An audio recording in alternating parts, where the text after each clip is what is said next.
अस्सलाम वालेकुम friends, welcome to card short. आज हम लोग पढ़ेंगे PSY 502 का लेसन नंबर 8 जो कि है एसोसिएशनिस्ट की कंटिन्यूटी, और इसमें हम फ्रेंच रेवोल्यूशंस को भी पढ़ेंगे। थोड़ा सा लेंथी लेक्चर है, कोशिश करेंगे इसको जल्दी कवर करें। लेसन स्टार्ट करने से पहले प्लीज़ मेरे चैनल को लाइक करें, शेयर करें और सब्सक्राइब करें। चलें जी, हम अब स्टार्ट करते हैं with David Hume, the third and the last associationist we are going to study. ठीक है ये सारे ब्रिटिश, पैदा हुए हैं 1711 में और इनकी डेथ हुई है इन 1776 AD। फिलोसफर हैं, हिस्ट्री पढ़ी है, स्कॉटलैंड में रहते थे, फ्रांस में रहे हैं, और इनकी किताब है treatise of human nature. Treatise, I guess I am pronouncing it right. ठीक है जी, ह्यूमन नेचर। पिछले लेक्चर में मैंने आपको कहा था बुक्स के नेम और ऑथर को आप एक पेज पर लिख लें ताकि आपको इनको याद रखने में आसानी हो जाए। ठीक है जी, अब हम देखते हैं इनका काम कि ये क्या कहते हैं और किस चीज़ से इनका ताल्लुक़ है। सबसे पहला पॉइंट हम इनका देखते हैं कि ये जो जॉन लॉक का पॉइंट ऑफ व्यू था उससे इन्होंने उसको फॉलो किया है। ये कहते हैं कि जी सेंसेस और ऑब्जर्वेशन ही ट्रू सोर्स ऑफ नॉलेज होते हैं और knowledge can't be gained by looking into mind. I am really sorry, plane जा रहा है कि थोड़ी सी डिस्टॉर्शन होगी। अच्छा जी, हम वापस लेक्चर की तरफ आते हैं। आप कह लें कि जॉन लॉक को फॉलो किया इन्होंने या इन्होंने अरिस्टोटल को फॉलो किया, पर जो भी एम्पिरिसिज्म की बात की है इन्होंने। ठीक है, आप इस तरह भी करके लिख सकते हैं कि अगर आप सेपरेट कर लें जितने भी आप अभी तक हमने पर्सनालिटीज़ पढ़ी हैं उनको आप सेपरेट कर लें on the basis of empiricism and introspection, तो आपको तब भी पढ़ने में काफ़ी आसानी हो जाएगी। पर ये आपने एक बात याद रखनी है कि जितने भी एसोसिएशनिस्ट हैं, तीनों एसोसिएशनिस्ट वो हैं एम्पिरिसिज्म के कायल, क्योंकि एसोसिएशन होता ही तब है जब आप बाहर से चीज़ें सीखते हैं, ऑब्जर्वेशन से चीज़ें सीखते हैं और फिर आप उनको एसोसिएशन की बेस पे याद रख लेते हैं। अच्छा जी, सेकंड पॉइंट ये है, इन्होंने भी हमें दिया है थॉमस हॉब्स वाला, कि ये कहते हैं कि जी नहीं जी, मटेरियल वर्ल्ड की एग्जिस्टेंस नहीं है। ठीक है, थॉमस हॉब्स से इन्होंने किया है थोड़ा सा इख्तलाफ। कहते हैं कि जी एग्जिस्टेंस ऑफ मटेरियल वर्ल्ड नहीं है, वो दुनिया वो है जो हमारी सेंसेस हमें दिखाती हैं। ठीक है, मतलब ये कि अगर हमने कोई टेबल, फ़र्ज़ करें मेरे रूम में एक टेबल पड़ा हुआ है, ठीक है, अब वो टेबल वहाँ पे मौजूद है क्योंकि मैं उसको देख सकती हूँ। ठीक है, सेंस ऑफ विजन है। अगर मैं उस रूम से चली जाऊँगी, ठीक है, तो मेरे लिए वहाँ पे वो टेबल एग्जिस्ट नहीं करता। ठीक है, तो सारी जो एग्जिस्टेंस है और एग्जिस्टेंस का मामला है वो on the basis of human senses है। ठीक है, मटीरियलिस्ट वर्ड नहीं है, वर्ड चलती है हमारी सेंसेस पे। ठीक है, ये डेविड ह्यूम का कहना है। इन्होंने थॉमस हॉब्स से इख्तलाफ किया है on the basis of materialist word. ठीक है, ये कहते हैं कि जी दुनिया मटीरियलिस्टिक नहीं है, चीज़ें एग्जिस्ट करती हैं क्योंकि हम सेंस करते हैं, हम देखते हैं। अच्छा जी, हम थर्ड पॉइंट पे आते हैं। थर्ड पॉइंट इनका यही है जो हम पहले काफ़ी दफ़ा पढ़ चुके हैं, कॉज एंड इफेक्ट रिलेशनशिप। मतलब इनका यही मानना है कि एक चीज़ होती है, फिर दूसरी चीज़ होती है, और जो चीज़ जिसको फॉलो करती है उसको हम डिफ्रेंशिएट करते हैं एज कॉज एंड इफेक्ट। पहले जो हुई वो कॉज, जो बाद में हुआ वो उसका इफेक्ट। ठीक है, और कुछ भी इस दुनिया में कॉज एंड इफेक्ट के अगेंस्ट नहीं होता। ठीक है, कोई भी चीज़ हो रही है तो वो हमारे पास कैसे हो रही है, कॉज एंड इफेक्ट की बेसिस पे। ठीक है, आगे हम चलते हैं। यहाँ पे एक इनका और इन्होंने हमें कॉन्सेप्ट दिया है, मैं इसको रीड आउट करती हूँ। For this statement, Hume argued that our expectations that the future will be like the past has no basis in reason. ठीक है, एक और जो हमारी परसेप्शन है उस पर इन्होंने बात की है कि हम जो ये देखते हैं कि जो पास्ट में होता है वो फ्यूचर में होगा, ये हम रीज़न नहीं है कोई। ठीक है, ये हमारा सिर्फ बिलीफ है। For example, when we expect the sun to rise every morning, it is a belief based on the past experience. Human believe that the purpose of knowledge is to facilitate life. This is known as the utilitarian approach, according to which knowledge must serve life and it must have a purpose. अच्छा, ठीक हो गया. उनका ये कहना है कि हम जो कहते हैं कि जी जो हम पास्ट में देखते आए हैं वैसा फ्यूचर में होगा, ये क्या है, यूटिलिटेरियन अप्रोच है. ठीक है. फिफ्थ पॉइंट इनका ये है कि प्रैग्मेटिज्म का इन्होंने हमें आइडिया दिया है, प्रैग्मेटिज्म की सपोर्ट की है, जिसका मतलब ये होता है कि हर चीज़ की प्रैक्टिकल एप्लीकेशन है, कोई भी चीज़ विदाउट रीज़न एग्जिस्ट नहीं करती. सिक्स्थ पे इन्होंने डिस्टिंग्विश किया है बिटवीन वायलेंट पैशन एंड काम पैशन. पैशन वो है जो हमें कुछ भी करने पर उकसाता है. वायलेंट या आप पैशन को आप अपनी फीलिंग्स के सेंस में भी देख सकते हैं कि एक अच्छा पैशन होता है, एक काम पैशन होता है, एक ज़रा वायलेंट पैशन होता है. तो आपका इन्होंने कहा है कि जी वायलेंट पैशन है लव या हेट, क्योंकि हेट में भी आप किसी हद तक चले जाते हैं, लव में भी आप किसी हद तक चले जाते हैं. और काम पैशंस आपके जो हैं वो हैं आपकी मोरल फीलिंग्स, आपकी एस्थेटिक्स फीलिंग्स. ठीक है जी, मैं इसको एक दफ़ा रिपीट कर लेती हूँ. पॉइंट्स थोड़े हैं, इनका काम भी थोड़ा है और आसानी से याद होने वाला है. फर्स्ट पॉइंट पे तो इनका सीधी सी बात है कि एम्पिरिसिज्म की इन्होंने बात की है कि हाँ जी मैं एम्पिरिसिज्म के हक़ में हूँ. सेकंड पॉइंट पे ये कहते हैं कि जी मटीरियलिस्टिक वर्ल्ड नहीं है, चीज़ें एग्जिस्ट करती हैं बिकॉज ऑफ आवर सेंसेस. ठीक है. थर्ड पे ये कहते हैं कि cause and effect relationship, her cheese cause and effect की बेसिस पे होती है. फोर्थ पॉइंट है इनका अबाउट द यूटिलिटेरियन अप्रोच. वो कहते हैं कि ये बिलीव करना पास्ट एक्सपीरियंसेस के पे के जो होता आया है वो होगा, ये यूटिलिटेरियन अप्रोच है. उसके अलावा कहते हैं प्रैग्मेटिज्म का आइडिया इन्होंने दिया है कि हर चीज़ की प्रैक्टिकल एप्लीकेशन है, कोई चीज़ भी बेमायनी नहीं है.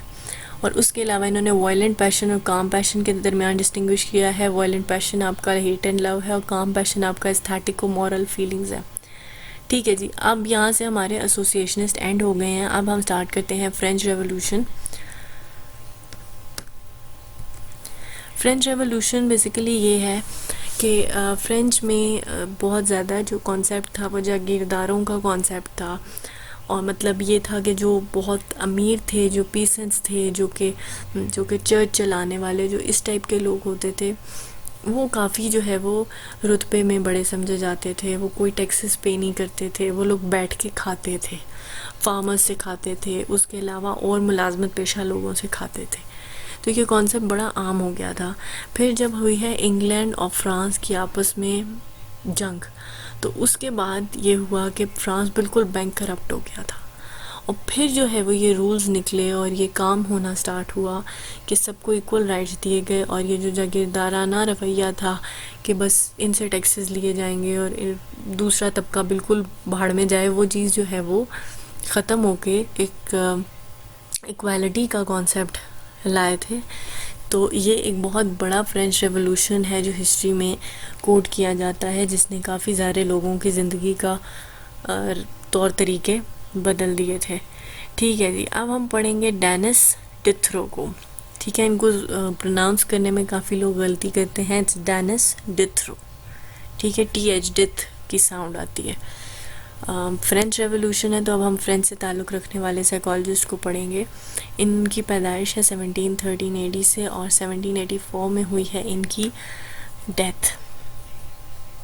अच्छा, ये जो है वो आपका ताल्लुक़ रखते हैं मटीरियलिस्टिक अप्रोच से.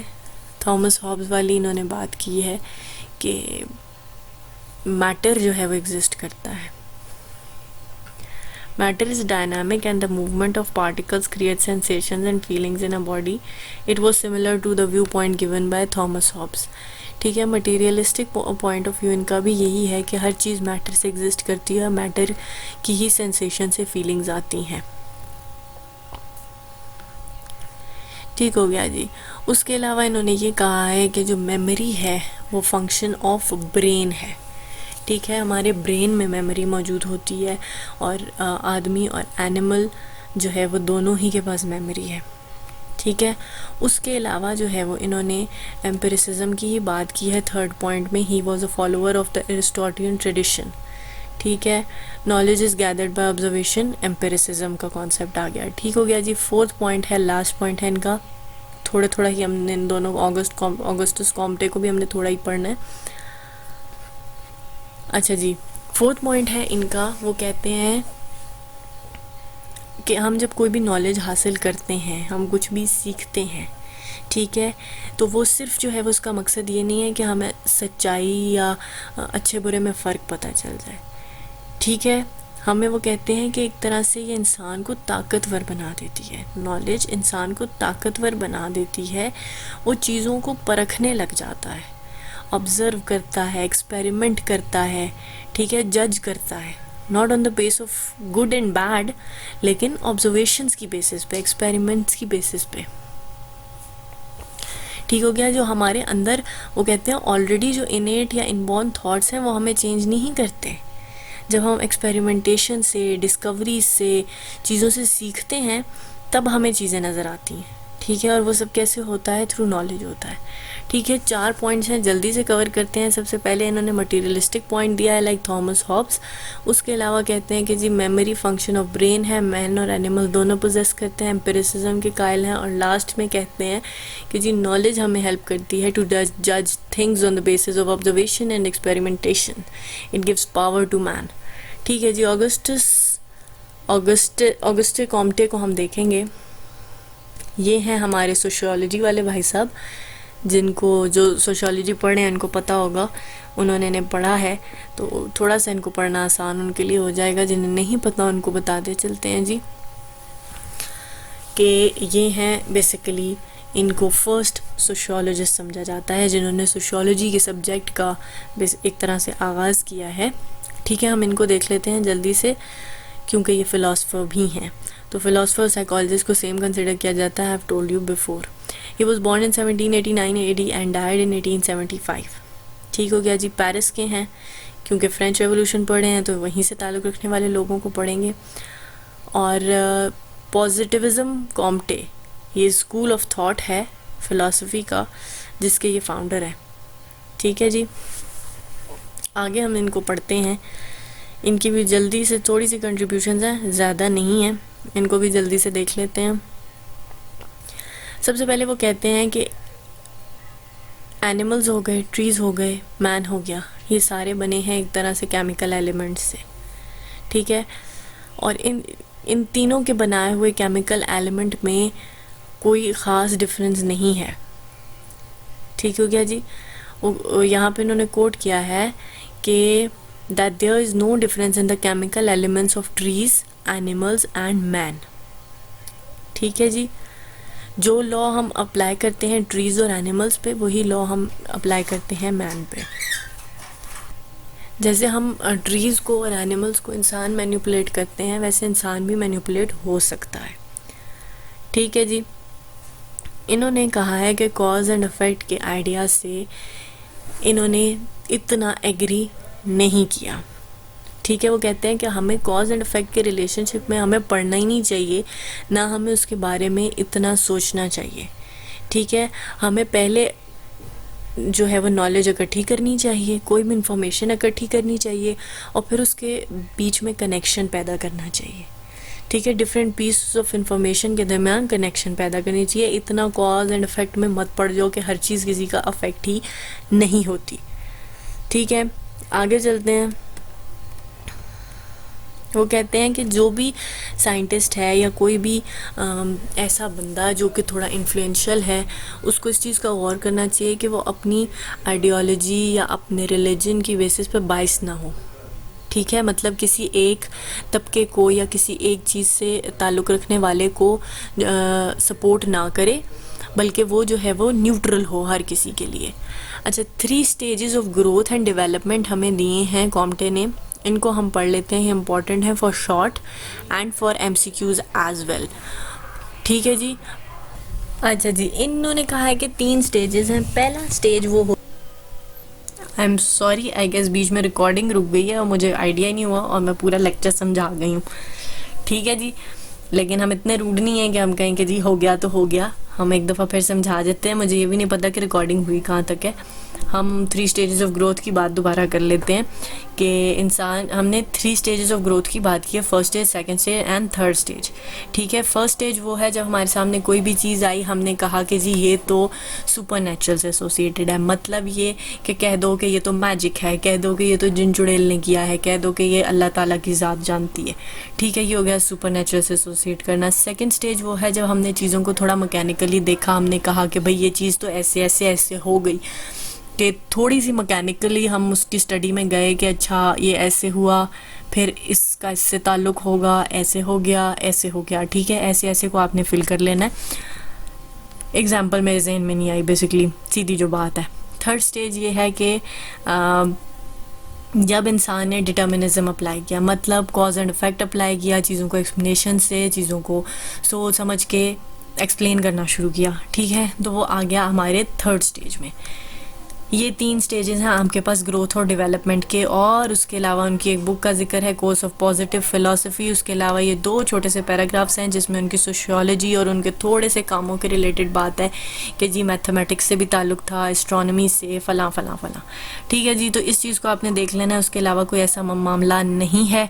इनके पॉइंट्स को मैं रिपीट कर देती हूँ, आई डोंट नो कि रिकॉर्ड हुए हैं नहीं। फर्स्ट पॉइंट है हमारे पास कि केमिकल जो बना है, इंसान, जानवर, दरख्त सेम टाइप ऑफ केमिकल से बनते हैं। ठीक है, और इन्हें मैनिपुलेट किया जा सकता है। सेकेंडली वो कहते हैं कॉज एंड इफेक्ट के रिलेशन में मत पढ़ो, पहले चीज़ों को सोचो समझो, फिर उनको एज अ पजल फिल कर दो। ठीक है, गैदर कर दो, उनको कनेक्शन में फिल कर दो। थर्डली वो कहते हैं कि जी साइंटिस्ट को बाइस नहीं होना चाहिए, बाइस्ड होंगे तो पंगे होंगे, इसलिए आपको क्या करना है, आपको रहना है इवन, आपको रहना है इक्वल।